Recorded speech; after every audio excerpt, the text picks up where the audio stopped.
Hi guys, welcome back to the channel and to the first video of a series of videos making an RC bulldozer. Some years ago I had a brief excursion into the RC world, not for long because it is an expensive hobby. I bought a few cars and also a tank, and the common theme between them was they all broke. Rather than endlessly buying spares, I made one good car out of all three. So I combined the parts out from a Toyota Tundra, an Acme racing buggy and also a Tiger tank to make an off-road rock crawler kind of vehicle. It ran on a brushless motor, LiPo battery and running gear from all three of the other vehicles. So fast forward 15 years and I'm going to have a go at building an RC bulldozer.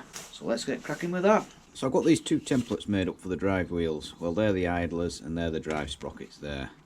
And it's designed around a motorbike chain. That's a chain off of like 750 or something like that. There we go. So that'll run in there,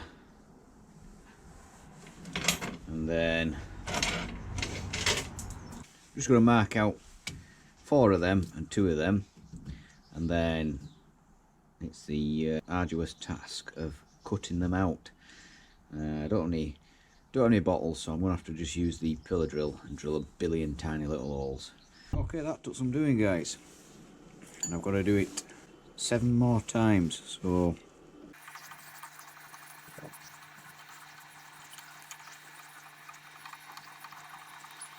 $75 holes there.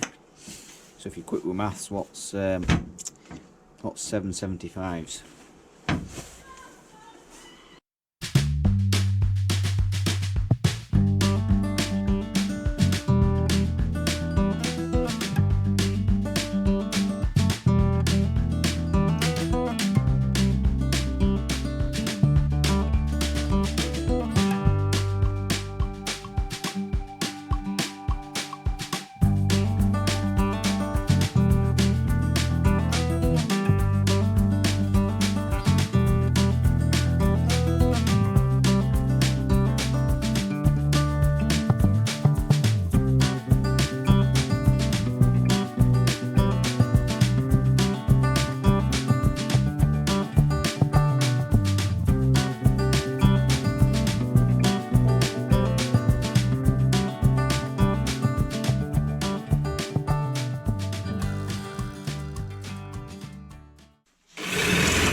For anybody interested, I was running the pillar drill at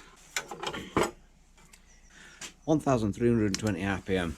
For those of you wondering which part of the bulldozer this is, it's the drive sprocket. So that was machined from a blank. This is going to be the next one. It's just a blank piece of, I don't know what it is now. I think it's about 12mm steel.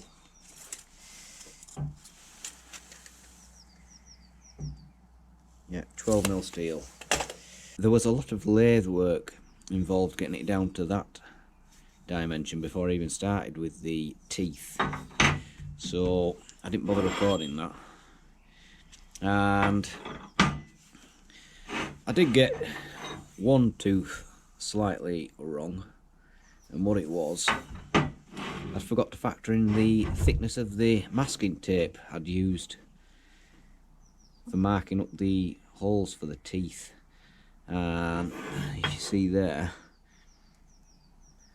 once I'd finished marking all the way around with the vernier, I'd had a bit of run out, and that all ended up just a little bit too far. I think it was meant to be 16mm, it ended up about 17. So I've rectified it on this blank, but this one has a small tooth on it. I don't know where it is. Where is it now? Oh, there we go. This one has this extra thin tooth on. It doesn't really matter. It tracks all right in the chain, and I'll show you now.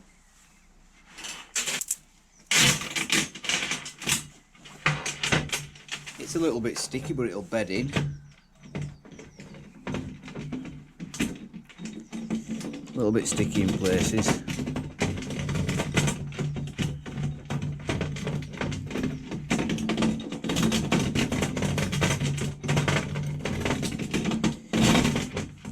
So that's the end for this video, guys, and thanks for watching.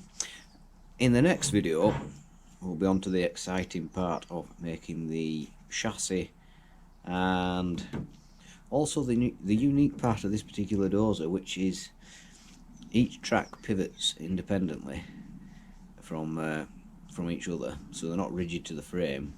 And then there's I think what is called an equalizer bar, so which links the two tracks together, so if one goes up it pushes the other one down. And it's approximately a 1/8 scale replica of the real dozer. I'll let you guess in the comments which dozer it's going to be, guys. So yeah, thanks for watching, guys, and hopefully I'll see you in the next one.